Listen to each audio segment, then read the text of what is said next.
ፊቼ ጨምበላላ በዓል ሶሬሳ ጉዱማሌ በድምቀት ተከብሯል። የሲዳማ ሕዝብ ዘመን መለወጫ የሆነው ፊቼ ጨምበላላ በዓል በሐዋሳ ከተማ ሶሬሳ ጉዱማሌ ዛሬ በድምቀት ተከብሯል።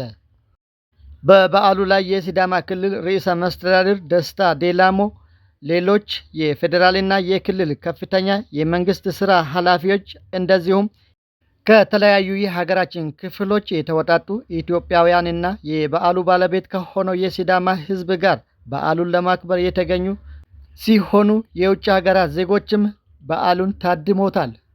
ፊቼ ጨምበላላ የአብሮነት፣ የሰላም፣ የፍቅርና የመረዳዳት እሴቶች ጎልቶ የሚታዩበት በዓል ነው። ከመቀሌ ወደ አዲስ አበባ የሚደረጉ ጉዞዎች ላይ እገዳ ተጥሏል። ዛሬ ጠዋት በሁለት አውቶቡሶች ተጭነው ወደ አዲስ አበባ ለመጓዝ የነበሩ መንገደኞች ከትግራይ እንዳይወጡ ተከልክለዋል። በመውጫ መንገዶች ላይ ጥብቅ የፍተሻ ኬላዎች መመስረታቸውም ተሰምቷል።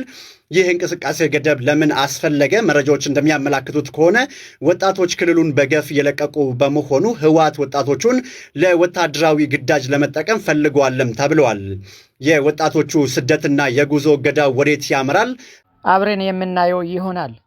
የታክሲ ተጠቃሚዎች በትራንስፖርት ታሪፍ ላይ ጭማሪ መደረጉ ተነገረም። በወቅታዊ የነዳጅ ምርቶች የችርቻሮ መሸጫ ዋጋ ላይ የተደረገውን የዋጋ ጭማሪ ተከትለው በአዲስ አበባ ከተማ የትራንስፖርት ታሪፍ ላይ ጭማሪ መደረጉ የተገለጸ ሲሆን ጭማሪውም የከተማ አውቶቡስን ጨምሮ በሚኒባስና የባጃጅ ትራንስፖርት አገልግሎት የሚሰጡ ተሽከርካሪዎች ላይ እንደሆነም ተነግሯል። የአዲስ አበባ ከተማ ትራንስፖርት ቢሮ ይሄ ከጀርባዬ የምትመለከቱን አዲሱን ታሪፍ ከነገ ሰኞ መጋቢት 7 ቀን ጀምሮ ተግባራዊ እንደሚደረግም ገልጿል። አሜሪካና እስራኤል በጥምረት ኢራን ላይ የከፈቱት ጦርነት ዛሬ 15ኛውን ቀን ይዟል። አሜሪካና እስራኤል በአየር ላይ ጥቃት መፈጸማቸውን አጠናክሮ የቀጠሉ ሲሆን ኢራንም ሚሳኤል በማስወንጨፍ አልተቻለችም። ኢራን ሰሞኑን ለየት ያሉና አዳዲስ ሚሳኤሎችን እየተኮሰች መሆኑ እየተነገረ ነው።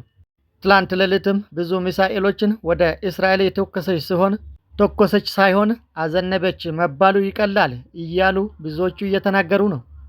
አሁን ባለው ሁኔታ ጦርነቱ በጣም አስከፊ ሁኔታዎች ላይ ደርሷል እየተባለ ነው። ለኢራን የተኩስ አቁም ጥያቄዎች ቀርቦላት እንደነበረና የተኩስ አቁም ጥያቄዎችንም ውድቅ ማድረጓ ተናግሯል።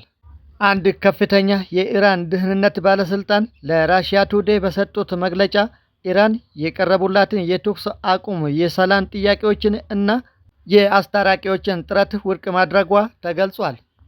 ባለስልጣኑ አክለውም ሮይተርስ ኢራን ድርድር ትፈልጋለች በሚል ያሰራጨው ዘገባ ፍጹም ስህተትና ከእውነት የራቀ ነው ሲል አስተባብለዋል።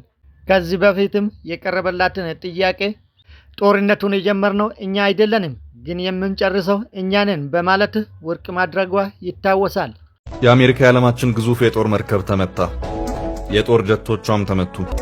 ኢራን በዓለም ላይ ግዙፉን የጦር መርከብ አብርሃም ሊንከን የጦር መርከብን መትቼ ከጥቅም ውጭ አድርጌዋለሁ ስትል በመግለጫ አሳውቃለች። አሜሪካ በበኩሏ አብርሃም ሊንከን የተሰኘው ግዙፍ የጦር መርከብ ወደ አሜሪካ የተመለሰው ለእድሳት እንጂ ኢራን መተው አይደለም ስትል በማስተባበል መግለጫ ሰጥታለች። ከሁለቱ ሀገራት መግለጫ እንደምንረዳው ግዙፉ የአብርሃም ሊንከን የጦር መርከብ ዓለም ላይ ያለ የተባለው በውስጡ ሚሳኤል ሳይቀር የተገጠመለት የጦር መርከብ ጉዳት እንደደረሰበትና ወደ አሜሪካ ለመመለስ እንደተገደደ ለማወቅ ተችሏል። ኢራን ጮቤ እየረገጠች ነው። አሜሪካ በበኩሏ ኢራን በአብርሃም ሊንከን የጦር መርከብ ፕሮፓጋንዳ እየሰራች ነው በማለት ከሳለች። የአሜሪካ ፕሬዝዳንት ዶናልድ ትራምፕ ኢራን ከአሜሪካ ጋር በአስቸኳይ ስምምነት ላይ ካልደረሰች ከአሜሪካ የሚገጥማት ቀጣዩ ጥቃት ከዚህ በፊት ከነበረው በጣም የከፋ ይሆናል ሲሉ በማስጠንቀቅ ወደ ጦርነት ገብተው ነበር። ወደ ጦርነት ከገቡም 15 ቀናት እየሆነው ነው። በ3 እና በ4 ቀናት ውስጥ ይጠናቀቃል የተባለው ጦርነት እስካሁን ድረስ አልተጠናቀቀም። ይባስ ብሎ ግዙፍ የተባለው የጦር መርከቧና የጦር ጀቶቿ ተመተዋል መባሉ ብዙዎችን ያስገረመ ዜና ሆኗል። በተለይ አብርሃም ሊንከን የተባለችው ግዙፍ የጦር መርከብ በኢራን መመታቷ ብዙዎች ያልጠበቁት ዜና ሆኗል። ትራምፕ ትሩዝ ሶሻል በተሰኘው ማህበራዊ ገጻቸው የዩኤስ አብርሃም ሊንከን የተሰኘው ግዙፍ የጦር መርከባቸውና ሌሎች ኃይሎች ወደ ባህረ ሰላጤው መሰማራታቸውን አስታውቀዋል። አስፈላጊ ሲሆን በፍጥነትና በአደገኛ ሁኔታ የሚሰጣቸውን ተልዕኮ ለመፈጸም ዝግጁ መሆናቸውንም ጠቁመዋል። ምንም እንኳን ይህ የአውሮፕላን ማረፊያ ያለው መርከብ ትክክለኛ አድራሻውን ከአንድ ሳምንት በላይ ይፋ ያላደረገ ቢሆንም አንድ አውሮፕላን ኦማን አካባቢ ሲያርፍ ፍላይት ራዳር 24 በተባለው የአውሮፕላኖች መከታተያ ድረገጽ መታየቱ መርከቡ ኦማን አካባቢ እንዳለ እንዲገመት አድርጓል። ሌሎች 3 የጦር መርከቦችም ወደ መካከለኛው ምስራቅ ቢሰማሩም ዩኤስኤስ አብርሃም ግዙፉ ነው። ለመሆኑ የጦር መርከብ ምን ይዟል? እንዴት ሊመታ ቻለ የሚለውን እዚህ ላይ መመልከት ተገቢ ይሆናል። የአሜሪካ ማዕከላዊ እዝ በኤክስ ገጹ ዩኤስኤስ አብርሃም የጥቃት ቡድን በአሁኑ ወቅት ቀጠናዊ ጸጥታና ደህንነት ለማስጠበቅ መካከለኛው ምስራቅ ይገኛል ሲል ጽፏል።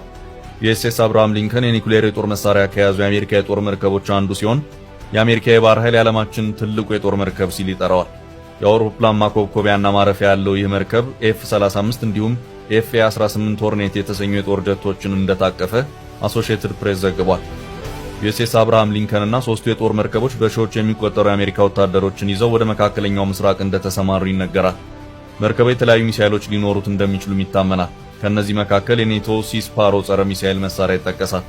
332 ሜትር የሚረዝመው ዩኤስኤስ አብርሃም ሊንከን ሌሎች የጦር መርከቦች ላይ ጥቃት መፈጸም የሚችሉ ፋላኔክስ የጦር መሳሪያዎች ይይዛል።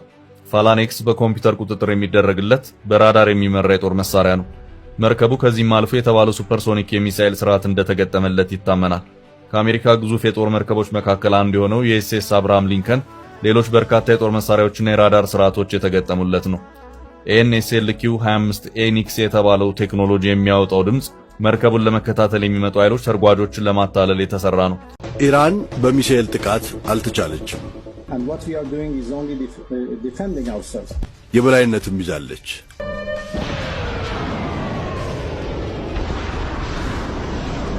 ኢራን ብቻዋን ግማሽ ዓለምን እየተዋጋች ነው። አሜሪካና እስራኤል ደግሞ በጦር ጀት የበላይነት ሲይዙ ኢራን በሚሳኤል እያጠቃች ትገኛለች። ጦርነቱ ከተራዘመ አሜሪካና እስራኤል ሊዳከሙና ኢራን ልትጠናከር ትችላለች ተብሏል። ኢራን አሜሪካና እስራኤልን ጨምሮ 6ቱ የአረብ ሀገራትን ጦርነት ገጥማቸዋለች። ከአውሮፓም እንግሊዝ፣ ፈረንሳይና ጀርመን ኢራንን ለመውጋት በከፊል ጦርነቱን ሲቀላቀሉ ካናዳም አብሬያችኋለሁ ስትል ተደምጣለች። በተለይ የእንግሊዝ መከላከያ ሚኒስትር በቀጠናው የሚደረጉ የመከላከያ ኦፕሬሽኖችን ለመደገፍ 4 ተጨማሪ ተዋጊ ጀቶች ወደ ኳታር እየተጓዙ መሆኑንም አረጋግጠዋል። የመከላከያ ሚኒስትሩ ዛሬ ባወጣው መግለጫ የሚከተሉትን ነጥቦች አጽንኦት ሰጥቷቸዋል። 4ቱ ተዋጊ ጀቶች የታይፉን ዝርያ ሲሆኑ ቀደም ሲል በኳታር ከሚገኘው የጋራ የእንግሊዝ ኳታር 12ኛ ስኳድሮን ጋር ይቀላቀላሉ። ጀቶቹ የተላኩት የብሪታንያን ጥቅሞች ለመጠበቅ አጋሮቿን ለመደገፍና በቀጠናው እያደገ የመጣውን የጸጥታ ስጋት ለመመከት የታለመ የመከላከያ ሥራ ለማከናወን ነው። ይህ ስምሪት ይፋ የሆነው ኢራን በኳታር በኩዌትና በተባበሩት አረብ ኤሚሬትስ በሚገኙ የአሜሪካ የጦር ሰፈሮች ላይ የሚሳኤልና የድሮን ጥቃት መፈጸሟን ተከትሎ ነው። የኢራን ባሊስቲክ ሚሳኤሎች ወደ 6 የአረብ ሀገራት ከለቀቀቻቸው ሚሳኤል ሌላ በእስራኤል ላይ ለሶስተኛ ጊዜ ሚሳኤል ስትለቅ በአጠቃላይ የለቀቀችው ሚሳኤሎች ደግሞ ከ500 በላይ ነው። 2000 ድሮን አንቀሳቅሳለች። ከጦርነቱ በፊት ኢራን ከ2000 በላይ የአጭር ርቀት ባሊስቲክ ሚሳኤሎች ክምችት እንዳላትም ተገምቷል። አንድ ሳምንት በደፈነው የአሜሪካና እስራኤል ኢራን ጦርነት ፕሬዝዳንት ዶናልድ ትራምፕ አገራቸው የማያልቅ ወሳኝ የጦር መሳሪያዎች አቅርቦት እንዳላት ተናግረዋል። የኢራን የመከላከያ ሚኒስትር በበኩላቸው አሜሪካ ካቀረችው በላይ ጠላትን የመቋቋም አቅም አለን ብለዋል።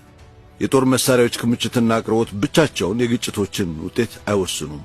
በሩሲያ በሁለቱም ረገድ የምትበለጠው ዩክሬን ለዚህ ጥሩ ማሳያ ነች።